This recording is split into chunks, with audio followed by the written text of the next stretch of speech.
சத்குருவே சரணம். 5 வயது வரை குழந்தைகளுக்கு கண்டம். இது இயற்கையாக இந்த ஜோதிட சாஸ்திரத்தில் இருக்கக்கூடிய உண்மை. 5 வயது வரை ஜாதகம் எழுத மாட்டாங்க. என்ன காரணம்னா, அதுவரை உறுதி கிடையாது. ஏனென்றால் பாலாரிஷ்ட கண்டம்னு இருக்குது. அது தந்தையினுடைய ஜாதகத்தின் மூலமாகவும் தாயினுடைய ஜாதகத்தின் மூலமாகவும் வரும். இப்போ 5ஆம் இடத்துல குளிகன் இருந்தாலோ தீய கிரகங்கள் இருந்தாலோ அந்த குழந்தைக்கு கண்டம் எப்போ வேணாலும் வரலாம்.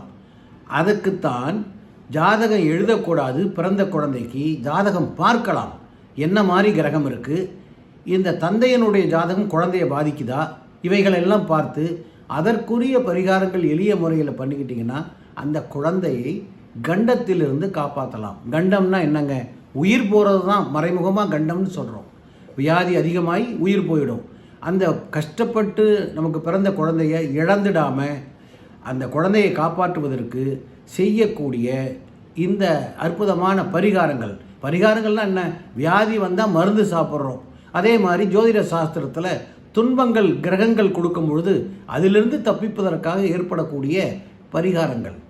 சில விஷயங்கள் செய்யும்போது அந்த கிரகங்கள் மனம் குளிர்ந்தது. இப்போ ராகுவால பிரச்சனை, சனியால பிரச்சனை, கேதுவால பிரச்சனைன்னா அந்த கிரகங்களை குளிர்விப்பது, சாந்தி செய்து விட்டால் அந்த கிரகங்கள் திரும்ப துன்பம் கொடுக்காது. அதனால் அந்த கண்டத்திலிருந்து அந்த பிரச்சனையிலிருந்து அவர்கள் தப்பித்து கொள்வார்கள். இதுதான் சூட்சமம், வேறு ஒன்றும் ரகசியம் இல்லை. எந்த கிரகம் துன்பம் கொடுக்குதோ அந்த கிரகத்தை சாந்தி பண்ணிடுறது. அதுக்கு பேர் தான் பரிகாரம், வேறு ஒன்றுமே இல்லை.